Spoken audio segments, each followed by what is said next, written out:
I greet you in Jesus' name, brothers and sisters. This is your brother Jerry Moigo, trying to continue over the story of the church tree. This time, I'll read from Isaiah chapter 45, verse 7.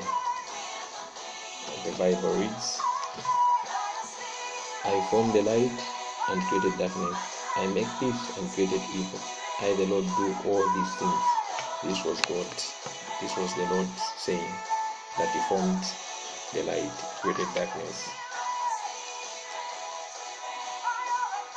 He made the peace and created evil. I, the Lord, I do all these things. In the Garden of Eden, when we go back to Genesis chapter number 2, the creation, verse 17, the Bible says, but this was the words that God was saying to Adam. When we go to verse 16, and the Lord God commanded the man, saying, of every tree of the garden thou mayest freely eat, but of the tree of knowledge and of good and evil thou shalt not eat of it. For in the day that thou eatest thereof, they shall surely die. That was the tree of good and evil. At the time you shall just eat from that tree, you shall surely die.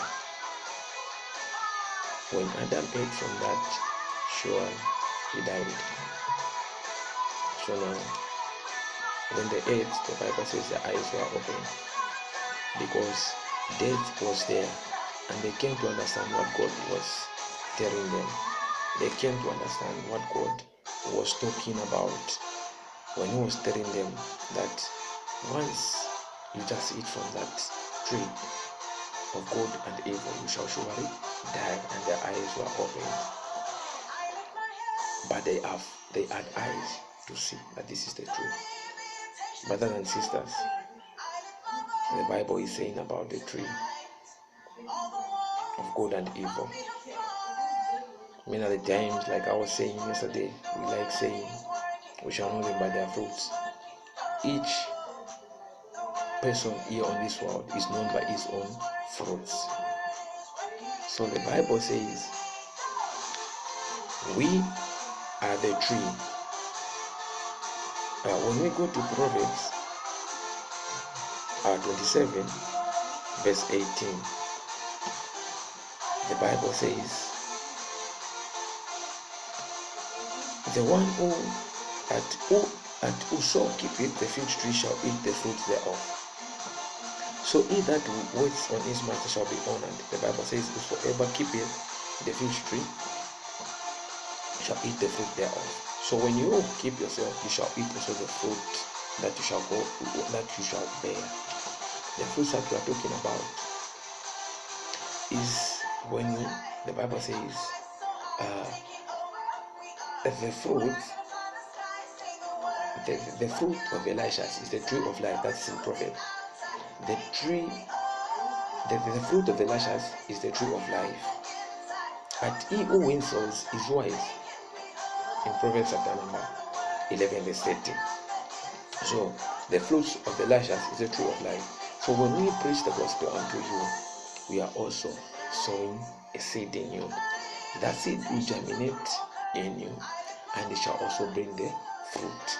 Because the Bible says in Psalms that we are the tree planted by the riverside, the tree that can never be withered, that can never be dried, because we are rooted in the good ground, we are rooted in the water. The word, it also helping us to grow. Jesus is the water. Remember the story of the good Samaritan on the well of Jacob.